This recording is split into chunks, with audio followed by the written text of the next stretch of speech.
வணக்கம் நண்பர்களே. இன்றைக்கி பார்க்க போகிறது பார்த்திங்கன்னா தக்காளி. தக்காளி பார்த்திங்கன்னா தமிழ்நாட்டுக்கு பெரும்பாலும் வந்து இந்த ஆந்திரா, கர்நாடகா இங்கே 2 ஸ்டேட்லேருந்து தான் வந்துட்டுருக்கேன்.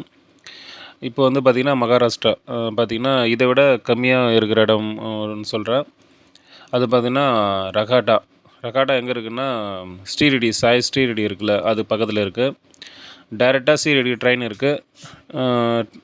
ரயில்வே ஸ்டேஷனில் இறங்கிட்டு அங்கே வந்து ஆட்டோவில் போனோன்னா உங்களுக்கு மொத்தமாக சேர்த்து ஒருத்தருக்கு வந்து ரூ. 60 சார்ஜ் பண்ணுறாங்க.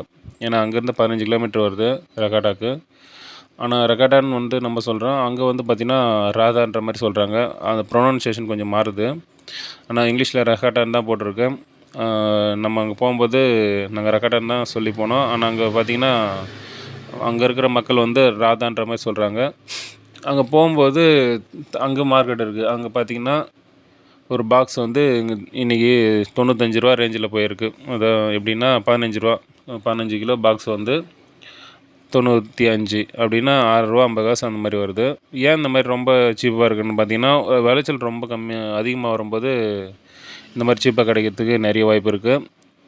அதே மாதிரி பார்த்திங்கன்னா நம்மளை விட அங்கே தக்காளி ப்ரொடக்ஷன் வந்து அதிகமாக பயிரிட்டுருக்கறனால இந்த மாதிரி சீப்பாகவும் கிடைக்குது.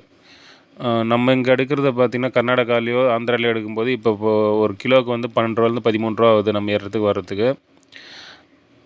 ஆனால் நம்ம விற்கிறத பார்த்திங்கன்னா ஒரு கிலோ வந்து ரூ. 20 25 விற்கிறாங்க. ஆனால் அங்கே பார்த்திங்கன்னா ரகாட்டாவில் இன்றைக்கி ரேட்டு பார்த்திங்கன்னா ரூ. 6.50. இங்கே டிரான்ஸ்போர்ட்லாம் சேர்ந்து பார்த்திங்கன்னா ஒரு ரூ. 3000 அப்படி வந்தாலும் நம்மளுக்கு ரூ. 10 ரேஞ்சுக்கு இங்கே வந்துடும். அதான் இங்கே லோக்கலில் கர்நாடகா ஆந்திரா விட ஒரு ரூ. 3 கம்மியாக இருக்குது நம்ம இடத்துக்கு வந்தால். ஆனால் பல்காக பண்ணுறவங்க தான் இப்போ எடுத்துகிட்டு வர முடியும்.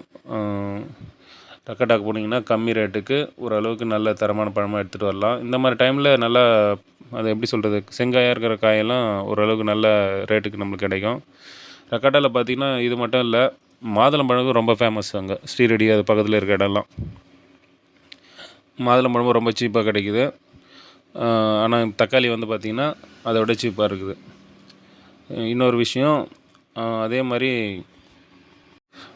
அந்த இடத்த பொறுத்த வரைக்கும் பார்த்திங்கன்னா கொஞ்ச நாள் தொடர்ந்து அவங்ககிட்ட பிஸ்னஸ் பண்ணிங்கன்னா உங்களுக்கு கடன் தராங்க. இது வந்து ரகாட்டாவில் ஒரு நல்ல ஒரு எப்படின்னா தொழில் பண்ணுறவங்களுக்கு ஒரு வாய்ப்பு. நீங்கள் விற்று கொடுக்கலாம், ஆனால் கொஞ்சம் அதுக்கு பழக்கமாகணும். 1 வருஷமோ 2 வருஷமோ தொடர்ந்து பொருள் எடுத்துகிட்டு இருக்கும்போது அவங்களுக்கு கடன் தராங்க. அப்போ நீங்கள் விற்றுட்டு கூட அவங்களுக்கு காசு அனுப்பலாம். அந்த மாதிரி சூழ்நிலையும் இருக்குது. நல்ல வியாபாரிங்களுக்கு அவங்களும் சப்போர்ட் பண்ணுறாங்க.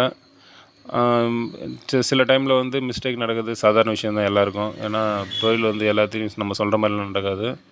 அந்த மாதிரி சூழ்நிலைகளில் 2 பேருக்கும் மன கஷ்டமாக வரும். ஆனால் முடிஞ்ச வரைக்கும் பார்த்திங்கன்னா விற்று உடனே காசு கொடுக்கறத பாருங்கள். நன்றி, வணக்கம்.